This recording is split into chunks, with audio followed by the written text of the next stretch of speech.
And what we have been seeing in YouTube videos whose authenticity CNN cannot independently verify would appear to corroborate what activists are saying, and that is that a military crackdown is underway in Hama, a crackdown that, according to residents and activists, began at around 4 o'clock in the morning. So we put the question to Syria's foreign minister, Walid Maalem, asking him specifically what was happening in that critical city. There is no military offensive on Hama. Yes, there are demonstrations.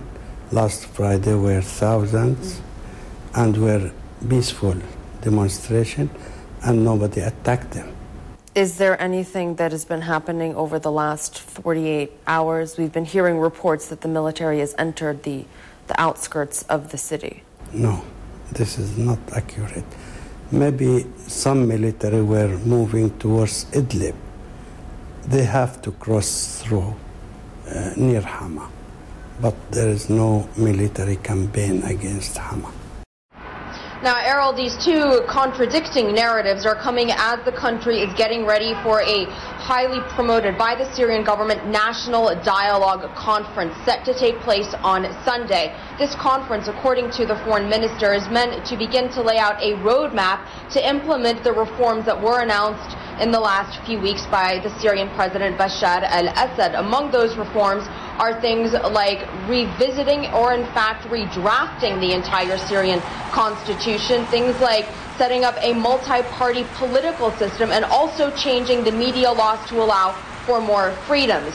Activists have maintained that they continue to be highly skeptical about whether or not this is a government that truly intends to reform, but the foreign minister saying that it most certainly does, and that following this national dialogue conference, what we are going to be seeing is an entirely new and more democratic Syria. Errol? So our internal politics will be key during those discussions, but I'm wondering if, as you talk to the foreign minister, did he give you an indication that Syria is changing its views as far as its international relationships, specifically with European countries and the United States?